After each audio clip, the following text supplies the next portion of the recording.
m'avoir invité. Je voulais juste vérifier si elle fonctionnait, monsieur. Voilà, parfait. De m'avoir invité à cette réunion et effectivement, comme l'a dit le président Schneider, on m'a demandé de vous parler de prévention. Alors, quand on parle de prévention, on a plusieurs possibilités. Soit je vous dis tout de suite, écoutez, c'est pas bien de fumer, c'est pas bien, la pollution c'est pas bien, l'obésité c'est pas bien, faut pas manger gras, etc. Et puis je m'arrête tout de suite et puis on passe à la suite. J'ai préféré vous parler aujourd'hui des pistes en fait de recherche et des pistes aussi d'intervention en prévention, puisqu'en fait, même si pour vous ce n'est pas quelque chose de très sensible, on travaille beaucoup actuellement sur la prévention parce que effectivement on voit qu'il y a énormément de progrès qui sont faits en thérapeutique. D'ailleurs avec des problèmes pour la prise en charge de ces thérapeutiques, de plus en plus, on en parlait tout à l'heure sur le coût des médicaments. Et dans la future loi de santé, la prévention va, en principe, si les députés et les sénateurs ne la modifient pas trop, la prévention devrait revenir au premier rang des préoccupations de notre système de santé. Alors, c'est pas encore gagné, je vous le dis tout de suite, on suit les débats de très près, tant à la Ligue que les professionnels de santé publique, pour être sûr que la prévention va pas passer. Et en fait, je vais essayer de voir avec vous quels sont les enjeux de cette prévention et ce que ça veut dire pour nous tous, et notamment vous qui intervenez dans le domaine du cancer et probablement être en contact avec à la fois des adolescents mais aussi des adultes dans votre travail. Alors, pour terminer les présentations, je suis effectivement vice-président de la Ligue nationale, mais aujourd'hui, je vais surtout être là comme professeur de santé publique, donc je suis oncologue, professeur de santé publique, et je dirige en région Rhône-Alpes un centre de prévention, c'est-à-dire c'est un centre de recherche en prévention où on travaille sur de nouvelles approches de la prévention pour voir si on ne peut pas arranger les choses. Alors, à la demande de votre président, c'est pour ça que j'ai changé le diaporama au dernier moment. J'ai mis ici cette étude qu'on a fait avec Emmanuel Vigneron, qui est un professeur d'aménagement du territoire, c'est un géographe, spécialisé dans le domaine de la santé. Et en fait, avec lui, on a pris la ligne du RER B à Paris. Vous savez, enfin, certains d'entre vous l'ont pris. Je pense que peu d'entre vous l'ont pris du début jusqu'à la fin. Et quand on prend, moi je l'ai fait à la suite de cette étude, je me suis dit un jour, tiens, je vais le faire, après tout, j'en parle tout le temps, je vais peut-être le faire pour de vrai. Anthony. Oui, alors ouais, il y a ceux qui prennent Anthony, etc. Mais moi j'ai pris Saint-Rémy-lès-Chevreuse et je suis monté du sud-ouest de la région parisienne et je suis remonté au nord-est avec ce RER qui, en gros, fait à peu près, c'est 1h30 à peu près de trajet, 2 heures. Et avec Emmanuel Vigneron, on a fait quoi? On a calculé, vous savez qu'en France, on peut calculer très facilement la mortalité par zone géographique à cause de notre état civil qui est très bien fait. Et on a calculé la mortalité tout le long du RER. Et vous voyez que si on part, alors on peut partir soit du nord, soit du sud, mais on a calculé la mortalité par rapport à la mortalité moyenne sur la ligne du RER, c'est-à-dire la mortalité moyenne en Île-de-France. Et vous voyez qu'ici, on est à moins 9%, ici à moins 35%, ici à moins 30%. Vous arrivez dans Paris, Port-Royal, pour ceux qui connaissent Paris, mais beaucoup d'entre vous connaissent, pas vraiment un quartier extrêmement pauvre, ni dans son habitat, ni dans sa population. Donc ici, on est encore à moins 30%, etc. Et puis vous remontez, Stade de France, plus 28, plus 15, plus 15, plus 15, etc. Ça veut dire quoi? Ça veut dire qu'en 1h30 de RER en France, la mortalité, la pression, ce qu'on appelle nous, la pression de mortalité, c'est-à-dire à chaque instant, la pression de décédé, varie de 50% en 1h30 de trajet. La France, actuellement, c'est ça. C'est-à-dire un pays qui a marqué liberté, égalité, fraternité au fronton de toutes ses mairies, et qui, en fait, en termes de santé, a des inégalités extrêmement marquées, puisqu'on découvre en ce moment avec stupéfaction que la France est le pays le plus inégalitaire d'Europe en termes de santé. C'est-à-dire qu'on a les plus grandes différences. Alors ici, c'est des différences géographiques. Bien évidemment, c'est ni le climat, ni autre chose qui est responsable de ça. C'est simplement des inégalités sociales qui sont avec un marqueur territorial.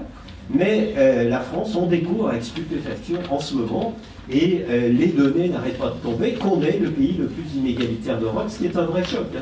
Ce qui est un vrai choc pour tout le monde, pour les politiques, bien sûr, qui le découvrent avec eux aussi stupéfaction, pour nous, professionnels de santé publique, et puis pour tous ceux, enfin, je mets dans la santé publique, la Ligue, tous ceux qui œuvrent sur le terrain, bien entendu, qui découvrent ça. Alors, c'est ce que je vais essayer de voir, en fait, avec vous. Si on prend les facteurs de risque, je vais vous parler, en fait, assez peu des facteurs de risque, parce qu'en fait, on s'aperçoit que c'est pas vraiment l'enjeu, ces facteurs de risque. C'est un enjeu, mais en fait, il y a quelque chose derrière.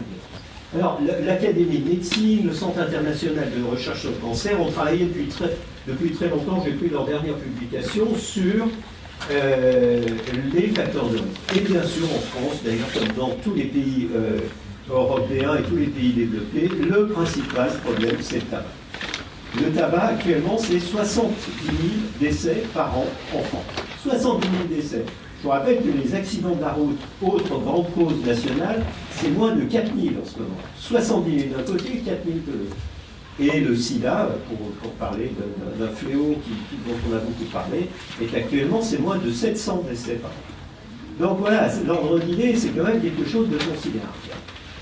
Et on va reparler du tabac dans un moment, mais je ne vais pas trop vous en parler, parce que bien entendu, je n'imagine même pas que quelqu'un puisse venir à ce colloque et fumer dehors tout à l'heure. Je n'imagine même pas ça, on en reparle dans un moment. Bien entendu, le problème, alors là, c'est un peu plus français, mais enfin, bizarrement, j'en parlerai pas trop, mais c'est l'alcool, bien évidemment. Et puis, vous avez les agents infectieux, dont les virus. Bien sûr, on sait que HPV, le Human Papilloma Virus, est responsable du cancer du col. Maintenant, c'est établi. On a même un vaccin pour lutter contre. On en reparlera dans un tout petit moment aussi. Et puis, le surpoids, l'activité physique, les traitements hormonaux. Et vous voyez que la pollution, elle est là. Elle est là. Pour l'instant, c'est pas moi qui le dis, c'est le Centre international de recherche sur le cancer. C'est-à-dire que tant que les gens fument, on ne peut pas mesurer les effets de la pollution parce que le tabac masque tellement en termes de risque de cancer que de toute façon, on ne peut pas mesurer la pollution. Donc voilà sur les facteurs de risque. Simplement, qu'est-ce que nous dit l'Académie de médecine et le CIRC? C'est qu'un tiers des décès sont en relation directe avec des facteurs de risque. Et un tiers des décès des cancers, c'est 50 000 décès par an qui sont en relation directe avec un facteur de risque. Alors si on avance un peu, et vous m'excuserez de mettre ça en anglais, mais dans Science, qui est la plus grande revue scientifique du monde, au mois de janvier, le 2 janvier, sort un papier dont le titre est un peu compliqué, mais qui dit que globalement, et je vais faire très court, et je vais vous montrer l'éditorial, que en fait le risque de cancer est lié à la vitesse de diffusion des cellules. C'est ça, l'article de Science, c'est ça.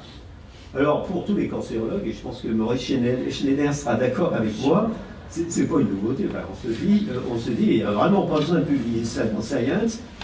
Christian Tomasetti est mathématicien, Bert Bockenstein est aussi quelqu'un qui est spécialiste de la génétique, donc c'est pas une révolution. Mais ce qui est intéressant, c'est la façon dont a été traité cet article.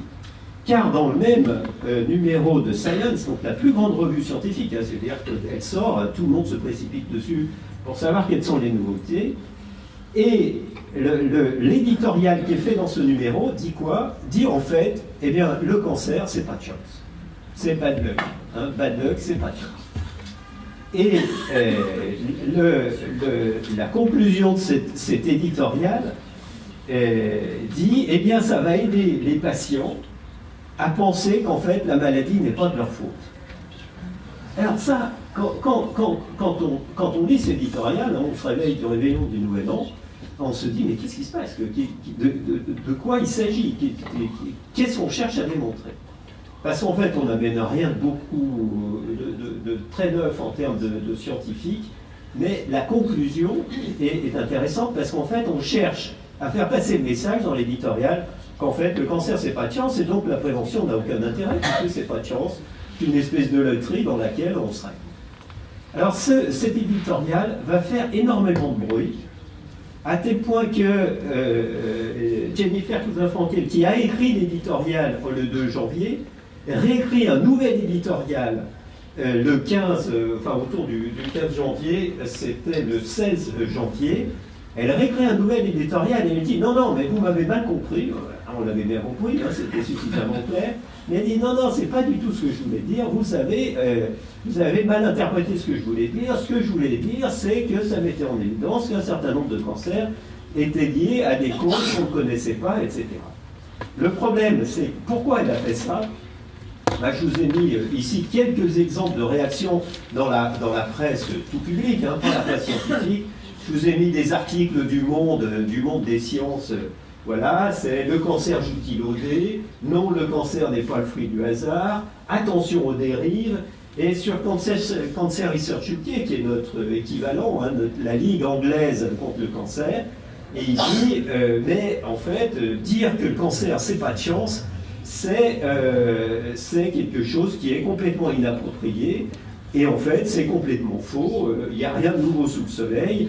Et il faut continuer à lutter contre les facteurs de risque et donc à développer la prévention. Et donc je vous ai mis ça parce qu'en fait, on voit bien qu'autour de cette histoire de prévention, on est prêts tous à accepter le fait que le cancer, c'est pas de chance, et que globalement, on peut continuer à faire ce qu'on fait, et si c'est pas de chance, globalement, c'est pas de notre faute. Et en fait, c'est pas tout à fait. Alors, si on regarde comment on est le cancer, je ne vais pas vous faire un cours de cancérologie, rassurez-vous, mais simplement, comment ça se passe et pourquoi, en fait, on aurait un cancer à un moment donné?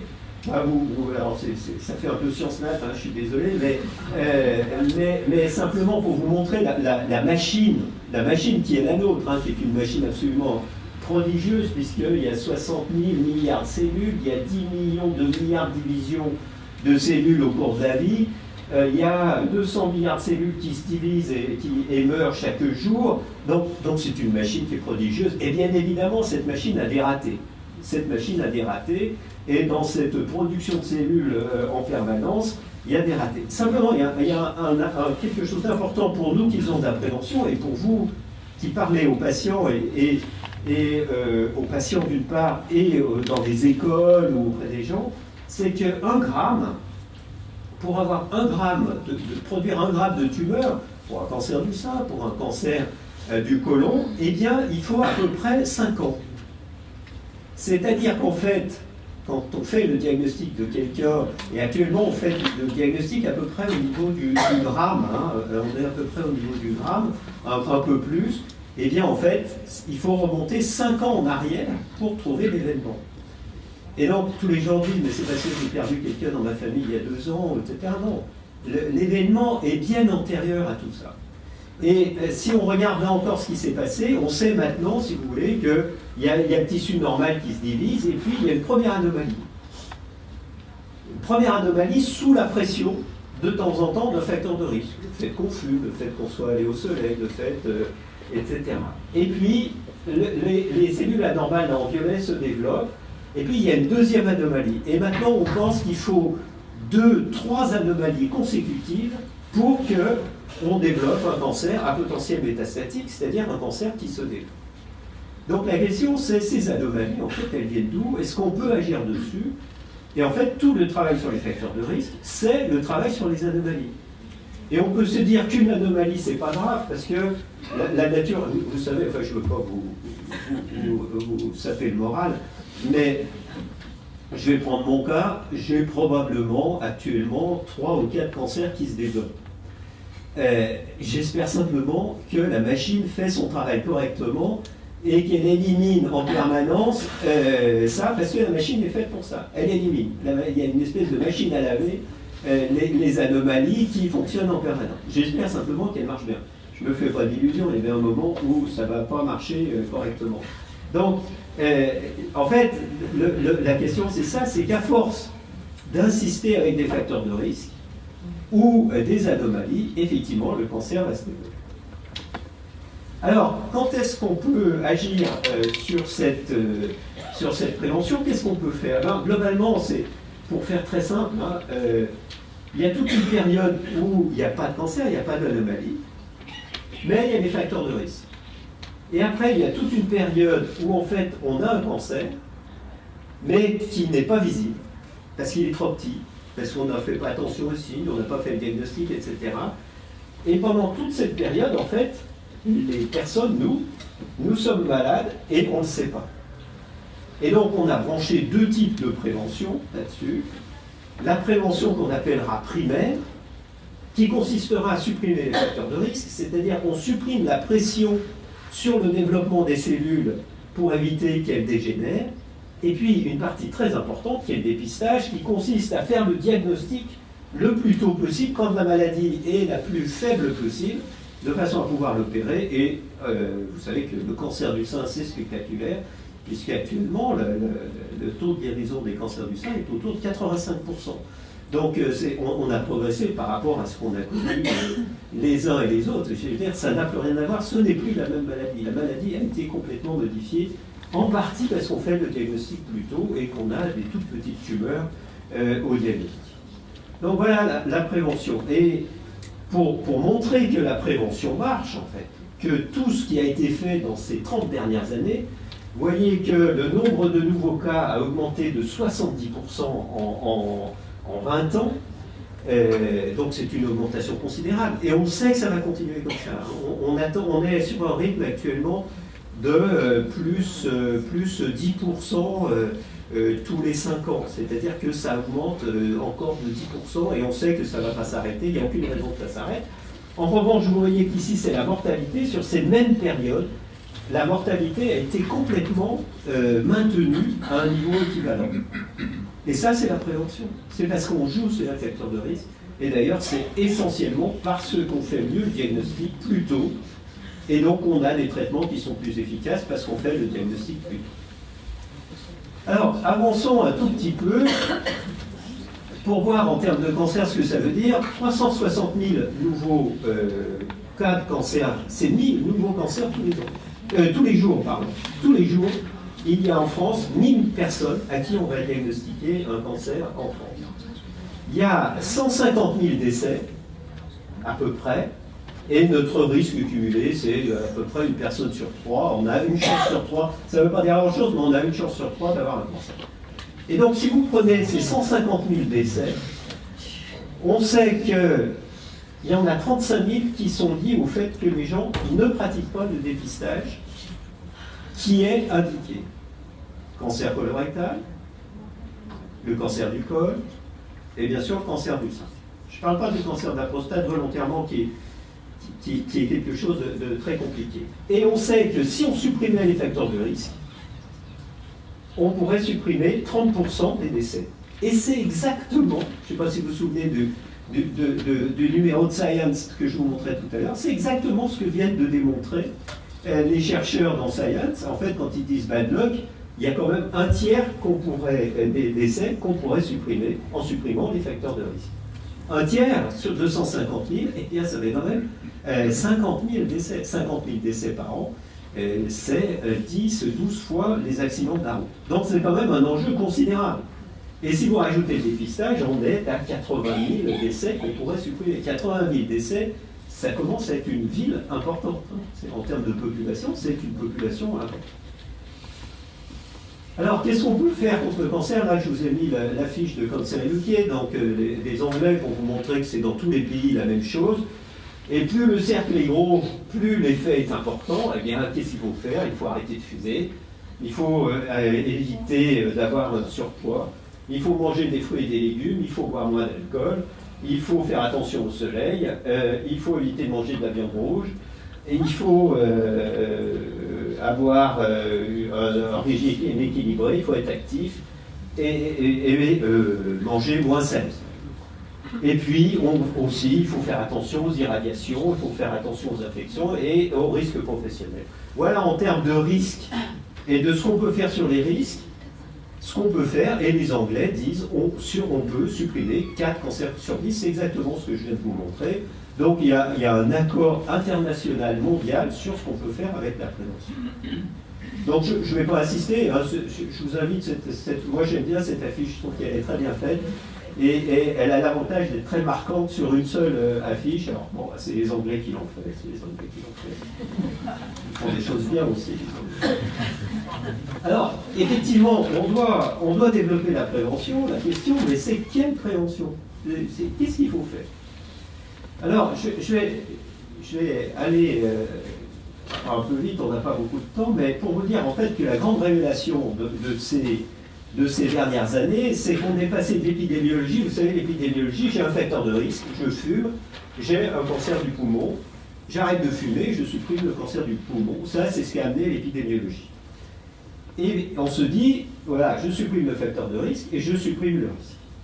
Mais en fait, on s'est aperçu que les choses étaient un peu plus compliquées et on est passé à un stade qu'on appelle l'épidémiologie sociale où, en fait, on se dit, mais après tout, pourquoi est-ce que les gens fument? Alors quand on demande aux fumeurs, ils disent tous deux choses. De toute façon, je m'arrête quand je veux, et si je fume, je le veux bien. Et alors celles qui sont les plus militantes, je vais donner la réponse en posant la question, sont les femmes. Hein. Toutes les femmes, enfin, moi j'interroge beaucoup de femmes là-dessus, et effectivement elles disent toutes, mais c'est ma liberté de fumer si je veux. Eh bien, en fait, non. Et ce que nous apprend l'épidémiologie sociale, c'est que nos comportements, en fait, sont conditionnés par notre appartenance à un groupe social. Alors, vous allez me dire, c'est pas une révélation. Eh bien, si. Si, parce que ça va à l'encontre de toute une théorie qu'on appliquait jusqu'à présent, c'est que l'individu était complètement libre dans ses choix et dans ses attitudes. Eh bien, non. Eh bien, non. Et moi, si j'ai mis une cravate aujourd'hui, et si certains en ont mis aujourd'hui, c'est pour répondre à des codes sociaux. Et c'est pas parce que j'ai l'impression d'avoir été libre de le faire ou non, et je vois que le président n'en a pas mis aussi. Donc c'est une forme de rébellion contre le code social. Mais, et en fait, nos comportements sont conditionnés par notre appartenance comme ça à des groupes sociaux. Et je n'ai pas le temps de vous détailler, mais on a même fait des expériences, notamment sur le taux de réussite des filles à des exercices de mathématiques. Et on voit que les résultats des femmes et des jeunes filles en mathématiques est conditionné par le fait qu'on leur a appris qu'elles étaient mauvaises en maths. Et quand on s'abstient de ça, elles ont le même résultat que les garçons en maths. Et sur le tabac, sur la nourriture, sur tout un tas de choses, en fait c'est exactement la même chose, et c'est pour ça qu'on est passé à l'épidémiologie sociale. Et donc en fait on vient de s'apercevoir, et c'est pas très vieux, hein, c'est moins de 10 ans, qu'il fallait agir sur les facteurs socio-économiques avant de convaincre les gens d'arrêter de fumer individuellement, et on va voir que ça ne marche pas forcément. Alors je vous ai mis ici assez rapidement aussi, deux données. Celle-là a été faite en Angleterre, et on a un indice, nous, qui nous permet de calculer par zone de 2000 habitants si on est dans des zones favorisées ou des zones défavorisées. Et on regarde ce qui se passe dans les zones favorisées et là-bas dans les zones défavorisées. Et on regarde le pourcentage de cancer du sein avancé au diagnostic dans les zones. On compare les zones simplement, pas les individus, les zones. Et on s'aperçoit qu'il y a 30% de cancer du sein avancé en plus dans les zones défavorisées. Alors, je vous vois hocher la tête, vous dites c'est normal, c'est normal. Non, c'est pas normal. Non, c'est pas normal. Ça veut dire que notre système ne marche pas. Ça veut dire que notre système d'alerte, et on va le voir, en fait, c'est autre chose qui est derrière, ne marche pas. Et en France, on fait la même étude, et là, on regarde, avec le même indice, on découpe toute la France par zone de 2000 habitants, et on regarde le taux de participation au dépistage du cancer du sein. Et on trouve la même différence. C'est-à-dire que le comportement des femmes, le fait de participer ou non au dépistage du cancer du sein, est conditionné par leur appartenance à une zone, à un marqueur. Alors nous on appelle ça des marqueurs, mais un marqueur de alors, les Anglais disent déprivation, donc c'est défavorisation, si je peux oser ce néologisme. C'est-à-dire que plus vous êtes dans des zones défavorisées, en fait, moins vous participez au dépistage. Et en fait, je vais prendre un autre exemple. Je vais prendre la politique contre le tabac. Pendant aussi une très courte période, moins de 10 ans, on augmente le prix du paquet de cigarettes. Et certes, mais non, c'est vrai, j'ai oublié, il n'y avait pas de fumeurs. Donc, mais les fumeurs savent que le prix du paquet a augmenté là sur 10 ans de façon importante, 3,2 à 5,3 euros. Et qu'est-ce qui se passe dans cette période? Est-ce que cette politique du coût, est-ce que ça marche ou pas? Et bien voilà ce que ça a donné. Voilà ce que ça a donné. Pendant la même période, ça c'est les cadres, hein, c'est le pourcentage de fumeurs chez les cadres. Vous voyez que c'est les cadres qui ont diminué leur consommation de cigarettes. En revanche, vous prenez les chômeurs ici, la consommation a augmenté. Et vous vous dites, comment se fait-il que quand je mets une pression financière, ce sont ceux qui ont le plus de moyens qui arrêtent le plus? Il y a un truc qui ne va pas. Parce que Periti Vatel a fait une étude, pendant ce temps, le prix du paquet pour les gens qui sont au RSA est passé de 25%, enfin la consommation de cigarettes représentait 25% de leur budget, et maintenant c'est 30%. C'est-à-dire qu'on donne le RSA à des personnes, et on augmente le prix au point que le tabac représente actuellement un tiers de leurs dépenses. Et que l'arbitrage se fait toujours pour le tabac contre, par exemple, l'alimentation. Ça veut dire quoi? Ça veut dire qu'on a un échec de notre prévention. On le voit sur le dépistage et on le voit sur le tabac. Alors la question, c'est pourquoi cette prévention, en fait, qu'on appelle large échelle, wide scale, c'est-à-dire quelque chose avec des affiches, on dit aux gens, fumez tu, on met des trucs sur les paquets de cigarettes. En fait, pourquoi ça ne marche pas? En tous les cas, pourquoi ça ne marche pas de la même façon chez tout le monde? Eh bien, on a avancé, en fait, et ça, c'est ce qu'on sait depuis à peu près 5 ans. En fait, on s'aperçoit qu'il y a une notion qui est extrêmement importante, dont vous n'avez, je ne pense, pas entendu parler, parce que c'est vraiment les chercheurs qui sont là-dessus actuellement, c'est ce qu'on appelle let's literacy. Alors, qu'est-ce que c'est que let's literacy? Et je vous l'ai mis ici sur cette bande dessinée, là encore, elle est en anglais, vous ne m'en voudrez pas, parce que c'est les Anglais, les Américains surtout, qui travaillent là-dessus, les Canadiens aussi maintenant. C'est ce garçon qui va chez le médecin lui fait blablabla, c'est à peu près ce que comprend un patient moyen qui va chez un médecin, hein, c'est-à-dire qu'il comprend à peu près un mot sur 3. Le médecin termine toujours avec cette phrase qui moi me fascine, c'est « vous avez bien compris ». Le patient, lui, il sait que de toute façon pour être bien soigné, il faut toujours dire oui, chez un médecin. Donc il dit oui. Le médecin donc dit continue, blablabla, do you understand? L'autre continue à dire yes. Any question? C'est-à-dire, si vous avez des questions, quand vous n'avez pas compris, vous ne posez pas de questions. Et on sait d'ailleurs que moins votre niveau culturel en santé, parce que c'est ça, la psychithérapie, c'est la culture en santé. On dit même l'alphabétisation en santé. C'est-à-dire, c'est le fait de comprendre ce qui se passe, de comprendre les mots et de comprendre les attitudes. Et bien, moins on a un niveau élevé et moins on pose de questions. Et bizarrement, les médecins passent moins de temps avec les gens qui ne posent pas de questions. Mais les gens qui ne posent pas de questions, en fait, je vous le dis à vous tous qui intervenez auprès notamment de jeunes, c'est quand les gens ne posent pas de questions, c'est extrêmement inquiétant. Hein, ça veut dire qu'en fait, ils n'ont pas compris. Et ils sont décrochés.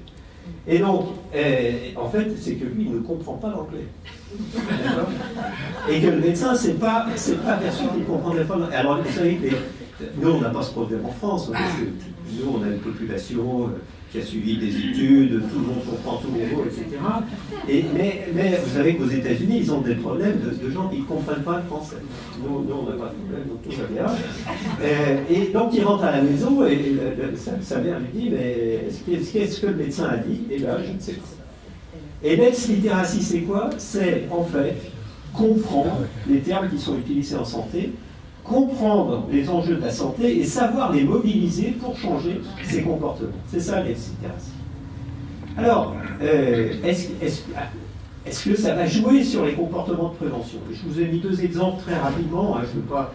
aux États-Unis, ils ont fait l'étude du niveau d'hebs-littératie, ici le plus important.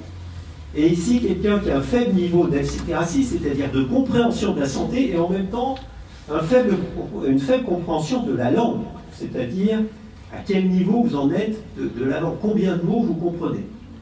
Eh bien, vous voyez que la participation au dépistage colorectal, elle passe de 1 à 2.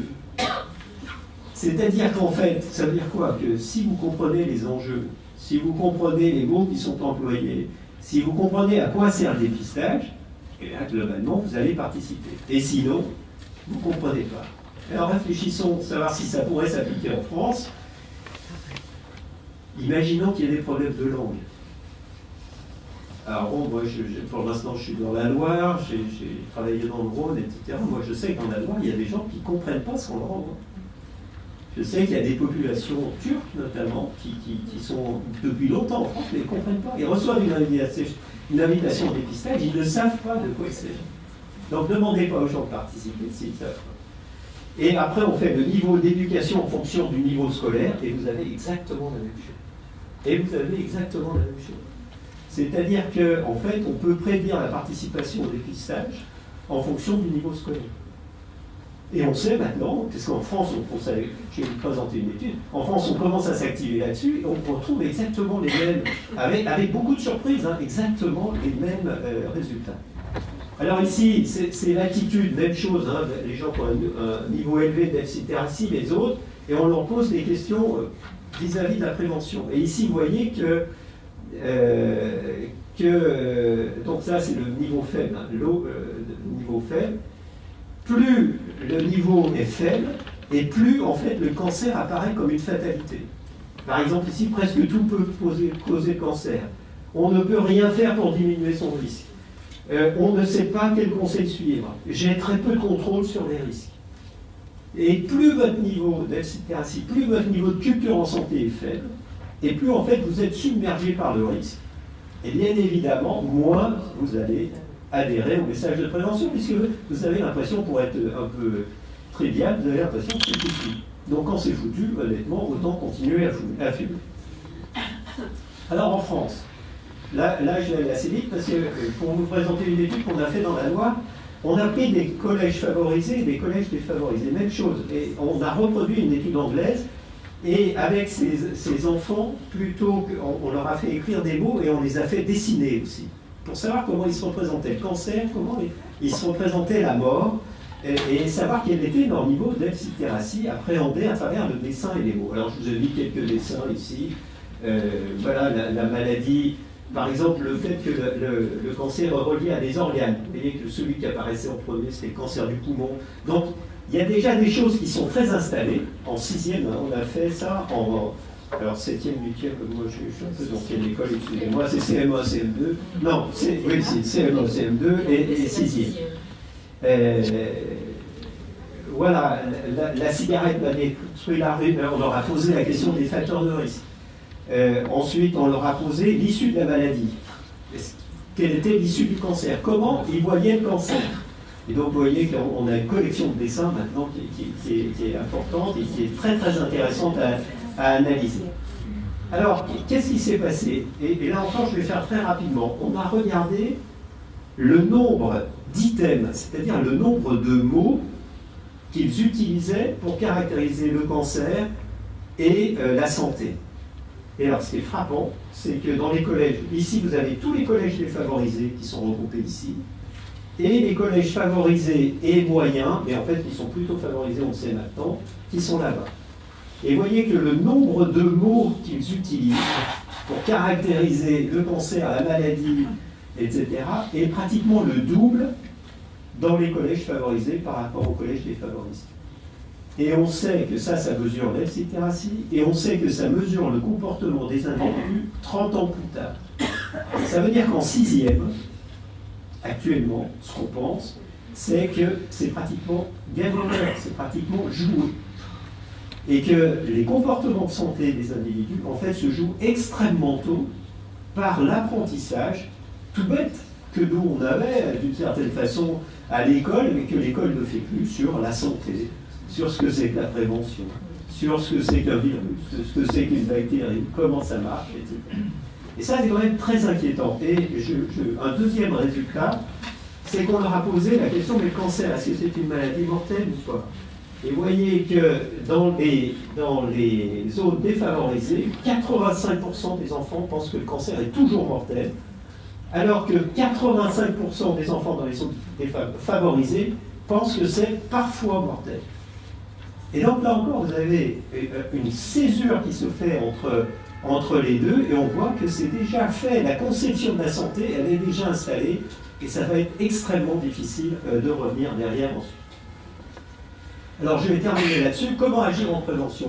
C'est quoi les nouvelles pistes sur lesquelles on travaille actuellement? Eh bien, en fait, pour qu'une prévention marche, on le sait aussi maintenant, et je vous le dis, il faut, permettre l'identification de l'individu à la situation.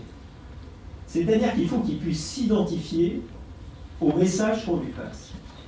Et alors, quand vous faites des affiches pour inciter au dépistage du cancer du sein, et moi je me souviens de certaines affiches, alors maintenant on a un cas un peu modifié, mais des affiches, il y a des femmes qui visiblement sortaient de chez le coiffeur dans le 6e arrondissement de Paris. Enfin, visiblement, c'était manifeste qu'elles n'habitaient pas la banlieue, elles habitaient plutôt Port-Royal que Saint-Denis. Il ne faut pas s'étonner que quand vous avez des affiches comme ça, à Saint-Denis, ça ne dise rien. Ça ne dise rien. Donc, il faut qu'on réfléchisse tout le temps, et je vous incite vraiment à réfléchir à ça, que quand vous passez un message, la première chose, c'est que les gens doivent pouvoir s'identifier au message. C'est-à-dire se dire, oui, c'est ma situation. Alors nous, on réfléchit actuellement, on étudie plus exactement les séries télévisées pour savoir si on peut faire passer des messages de prévention dans des séries télévisées. Et on travaille avec une équipe américaine qui travaille sur l'alcool, notamment, parce que les alcooliers, ceux qui fabriquent l'alcool, utilisent les séries télévisées pour inciter les jeunes à boire. Hein. Il y en a un qui s'appelle Mon oncle Charlie, je crois, c'est ça. Et en fait, ils ont compté le nombre de minutes consacrées à l'alcool, et je crois que dans une série de 18 minutes, un épisode de 18 minutes, il y a 10 minutes où on voit des gens boire. Donc nous, on regarde si en fait on ne peut pas passer des messages de prévention dans les séries télévisées qui permettent de s'identifier. Une série télévisée, c'est extraordinaire parce que les gens rentrent dans la série. Et ça commence en France, puisque Plus belle la vie, je ne regarde pas vraiment Plus belle la vie, mais je sais que c'est très regardé ici, et encore plus à Marseille, ils ont commencé à faire ça. C'est-à-dire qu'il y a des messages de prévention qui ont été introduits à titre expérimental, et on commence à regarder ce que ça donne. Deuxième principe, c'est qu'il faut toujours mettre les gens en situation d'être impliqués, et non pas d'être passifs. C'est-à-dire que tout ce qui peut les impliquer marche, et donc il faut réaliser ce qu'on appelle une communication engageante. C'est-à-dire qu'il ne faut pas du tout une communication qui descend, mais il faut arriver à impliquer les gens, et à ce moment-là, ils vont adhérer à votre message. C'est-à-dire qu'il faut leur poser des questions, il faut être interactif avec eux, etc. Et actuellement, on a une étude qui s'appelle Colonave, où dans les quartiers défavorisés, on a formé des gens issus de ces quartiers à l'intérêt du dépistage, et c'est eux qui vont au contact des populations, parler avec eux pour les inciter à participer. Et le troisième point, c'est qu'il faut permettre une mise en situation, et actuellement, nous on travaille, et on n'est pas les seuls, on travaille à l'utilisation des jeux vidéo, ce qu'on appelle les serious games, pour développer des messages de prévention. C'est-à-dire que les gens peuvent tester, si je fume, encore plus, qu'est-ce qui va se passer? Et ils perdent des vies, hein, vous savez, tous ceux qui ont fait des jeux vidéo savent que vous perdez des vies, puis vous avez le compteur de vie qui remonte, et puis à un moment c'est game over, bah, vous êtes mort. Et donc les jeux vidéo en fait permettent cette mise en situation qui permet aux gens une réflexion sur leur comportement, bizarrement. Ça marche très bien. Hein. Vous savez que l'armée, par exemple, est le plus gros consommateur de jeux vidéo sérieux, parce qu'ils mettent les gens en situation pour leur apprendre à modifier leur comportement. Et actuellement, c'est la piste qu'on essaye de voir en prévention. Vous voyez qu'on est très loin de la prévention affiche, arrêter de fumer, etc. Les pistes, c'est une prévention ciblée qui met en cause ces trois facteurs. Et c'est ce qu'on essaye de faire, je vous ai mis mon centre, hein, quand même, c'est ce qu'on essaye de faire au centre IG pour ça, et on essaye, nous, de faire passer le message que le cancer, c'est pas une fatalité, mais il y a une chose qu'on a beaucoup de peine à faire passer au pouvoir public, c'est que l'échec de la prévention, c'est pas une fatalité non plus, qu'il faut qu'on modifie nos messages de prévention pour être efficace. Je vous remercie.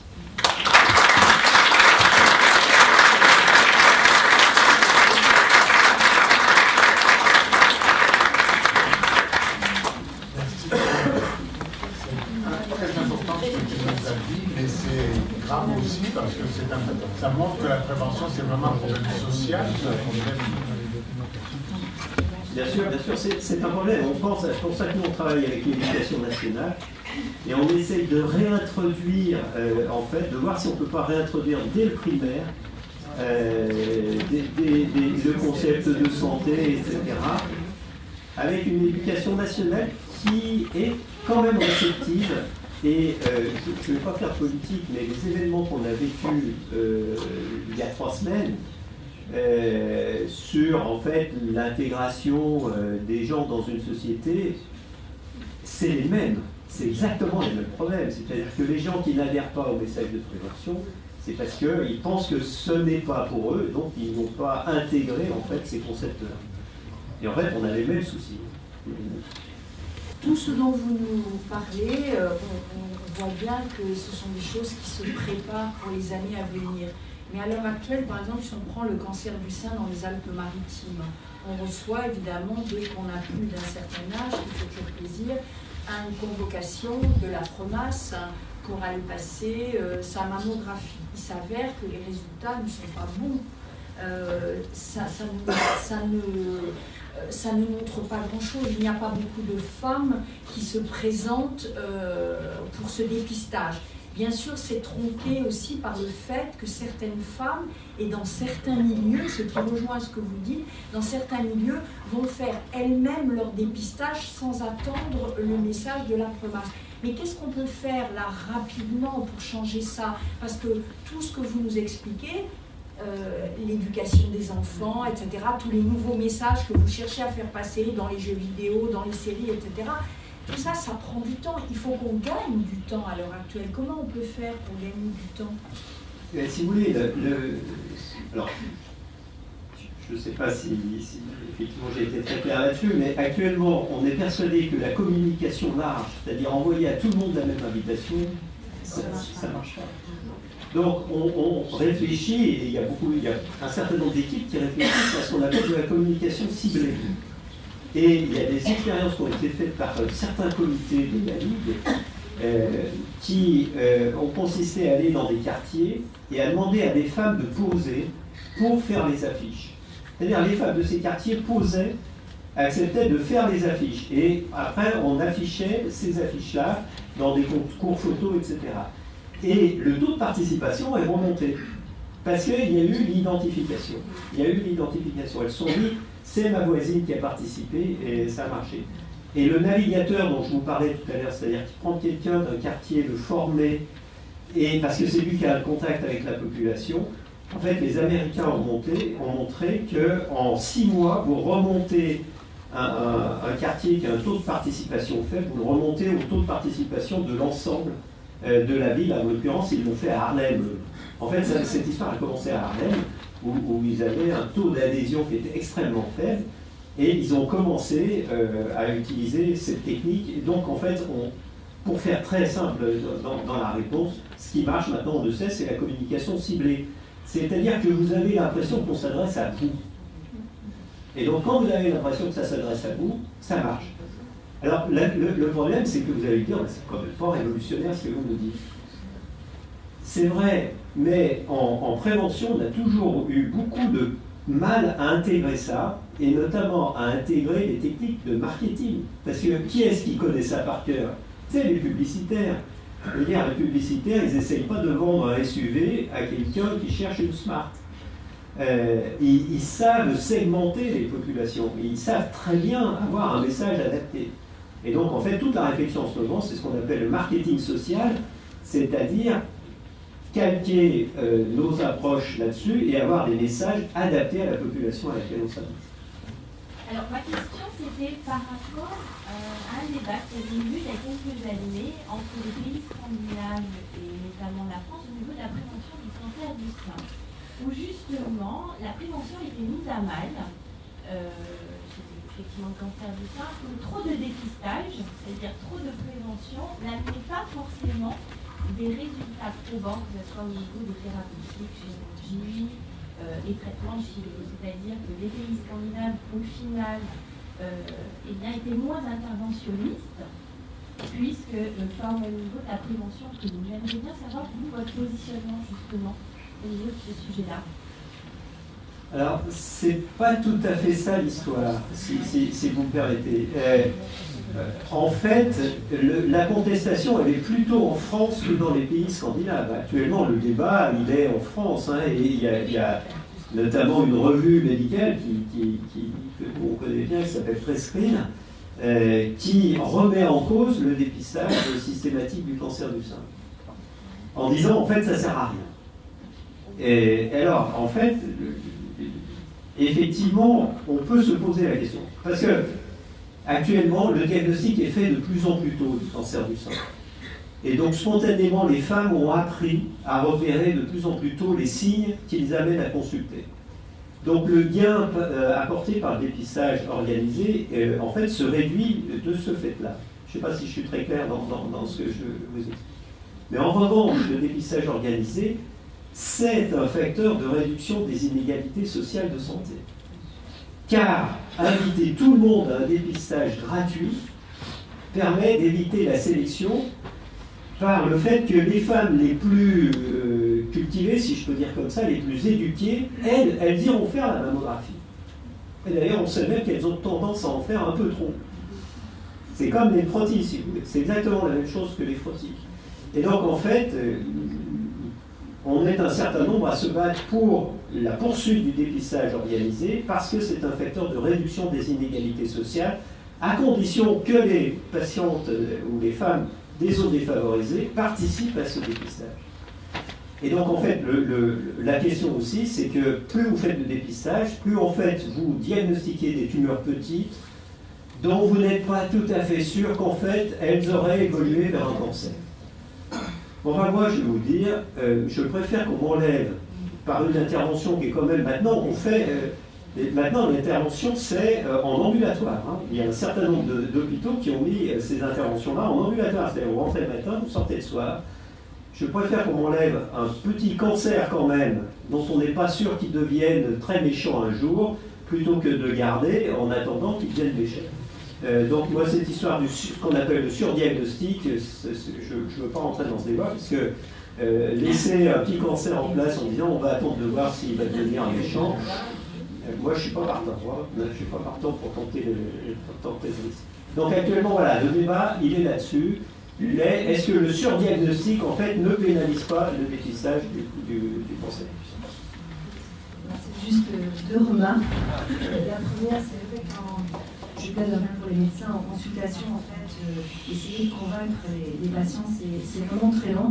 Et je crois qu'il faudrait redonner un peu à la médecine générale ses lettres de noblesse et qu'il y ait peut-être des consultations en fait, dédiées à la prévention et qu'on laisse le temps aux médecins.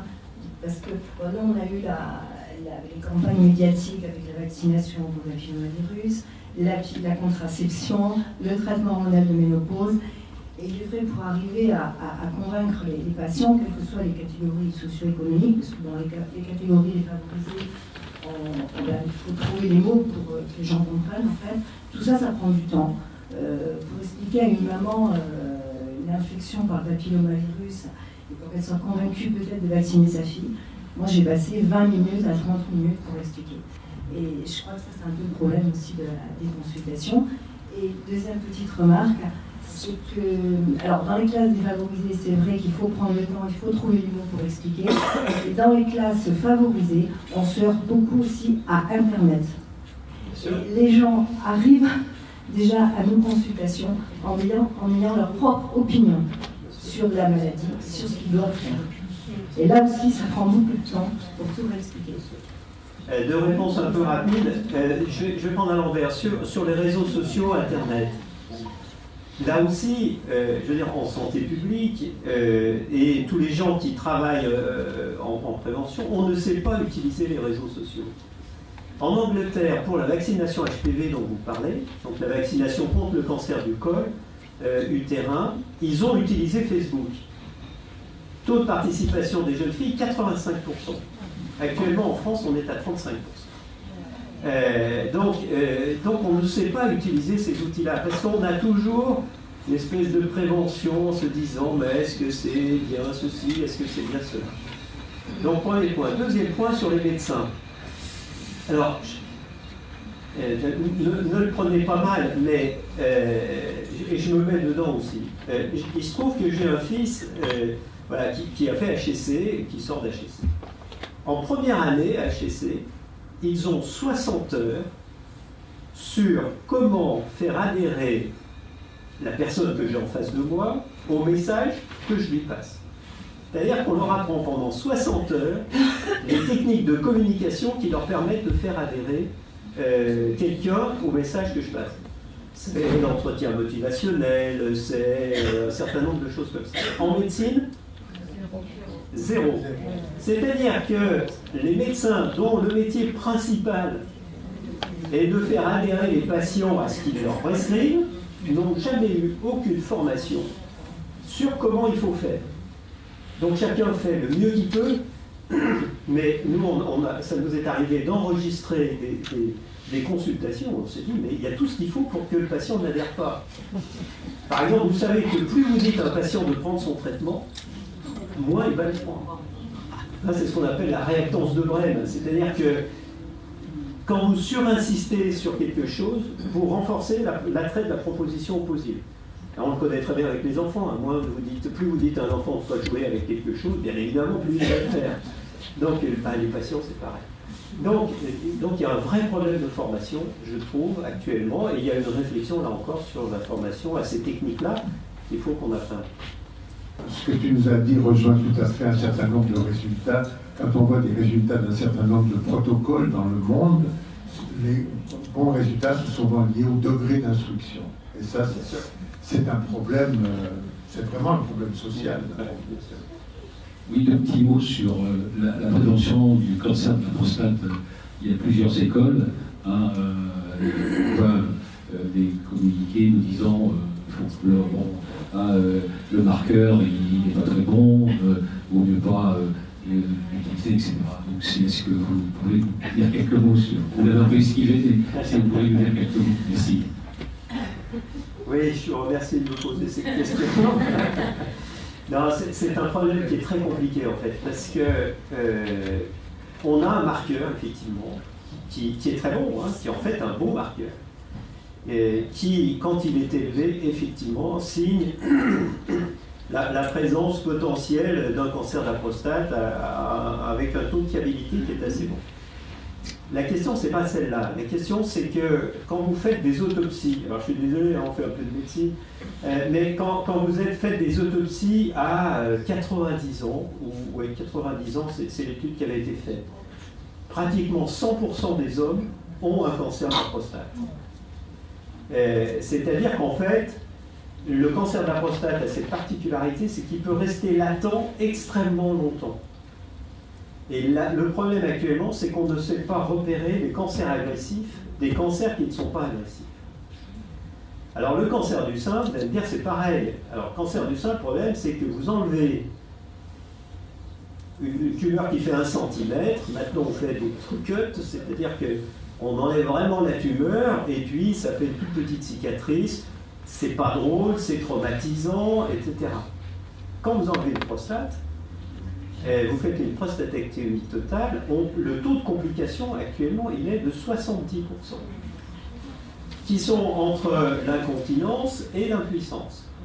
Et donc en fait, on a généré actuellement, une masse d'effets secondaires, si vous voulez, liés à cette pratique, qui est un vrai problème. C'est un vrai problème. C'est-à-dire qu'il y a tellement d'effets secondaires qu'on est en train de faire du rétropédalage pour essayer de limiter les interventions aux formes agressives. Et on cherche actuellement des marqueurs, surtout des formes agressives. Parce que le PSA, en fait, ne fait pas la différence entre les formes latentes et opérer toutes les formes latentes, ce qu'on a fait en France. Hein. Il y a eu jusqu'à 25 000 prostatectomies totales en France, avec un taux de complications qui était de l'ordre de 17 à 20 000 complications par an en France. Ce qui est un taux considérable. Ce qui est un taux considérable qui est très différent du cancer du sein, où globalement on laisse de moins en moins de cicatrices et donc de moins en moins d'effets secondaires une fois qu'on a traité. En écoutant votre exposé tout à l'heure, j'aurais voulu savoir ce que vous pensez de cette étude, de cette enquête extrêmement approfondie et l'analyse également qui a été faite sur les résultats de l'enquête par le professeur Delpomme, qui a publié cette enquête dans son livre « Ces maladies créées par l'homme ». J'aurais bien aimé entendre votre opinion sur ce travail-là, puisque ça concerne quand même la toxicité alimentaire qui est assez répandue, vous n'avez pas évoqué ça. Et puis, j'ai vu tout à l'heure, quand vous avez mis dans votre tableau, quand vous avez parlé des éléments endogènes et exogènes, j'étais très étonné de ne pas voir des éléments psychogènes, parce que je pense qu'ils sont quand même convergents également. Alors, sur la première partie, effectivement, il y a un certain nombre d'études qui montrent que, vous parlez d'alimentation, alors on va parler d'alimentation, que certains aliments sont liés avec des maladies. D'accord ? En épidémiologie, on appelle ça un lien d'association. En revanche, ce qui est très compliqué à montrer, c'est le lien, ce qu'on appelle nous le lien causal. C'est-à-dire c'est cet aliment qui est responsable de cette maladie. Et démontrer ce lien causal est quelque chose d'extrêmement compliqué et cette étude n'a pas plus montré le lien causal que d'autres études. Donc après, la question c'est, est-ce que je fais le saut de dire que c'est parce que ceci que je produis telle maladie? Et là, il faut être extrêmement méfiant, parce que si on fait ce saut systématiquement sans avoir un faisceau de preuves suffisant, ben globalement, qu'est-ce que vous dites aux gens comme message? Il faut arrêter de vivre. Parce que vous respirez, mais dans tout ce que vous respirez, et c'était pareil au Moyen-Âge, et c'était pareil chez les Romains, et c'était pareil chez les Grecs, et dans ce que vous respirez, il y a des molécules potentiellement cancérigènes. Dans ce que vous mangez, les grillades, etc., et maintenant c'est les viandes rouges et c'est les graisses animales. Mais si vous supprimez toutes les graisses animales, il va rester des graisses végétales. Et on sait maintenant que c'est le surpoids. Donc, vous dites aux gens, ben voilà, il faut arrêter de manger. Et si vous voulez, ce passage-là, il faut être extrêmement méfiant et se concentrer sur ce qui est important et qu'on connaît et qui est prouvé. Et actuellement, on aurait à résumer en France les grands problèmes. C'est quoi? C'est le tabac. C'est le tabac. Et honnêtement, moi, alors personne ne fume, donc je vais prendre cet exemple, mais je le prends tout le temps. Avoir des gens qui fument et qui mangent bio, honnêtement, moi je trouve ça magnifique. Je trouve ça magnifique parce que quand même, il faut avoir un court-circuit dans le cerveau qui met d'un côté le fait que je continue à fumer parce que je le veux bien, et le fait que je me protège en mangeant bio. Quand vous faites le rapport de risque de ce qu'on connaît de l'épidémiologie, globalement, bien sûr c'est une image, mais les pesticides, vous pouvez arroser votre salade avec, si par ailleurs vous fumez un paquet de cigarettes par jour. Hein, le rapport de risque, c'est à peu près ça.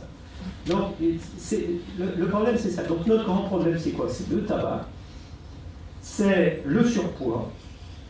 Et en France, on est plutôt un peu moins touché que les autres, mais c'est le surpoids et le manque d'activité physique. Donc, ça, il y a vraiment un faisceau de preuves extrêmement important. Il y a même des interventions qui ont montré la réduction du risque de cancer quand les gens réduisaient leur poids. Et notamment chez les femmes avec le cancer du sein, on a même montré que ça diminuait le taux de récidive du cancer du sein.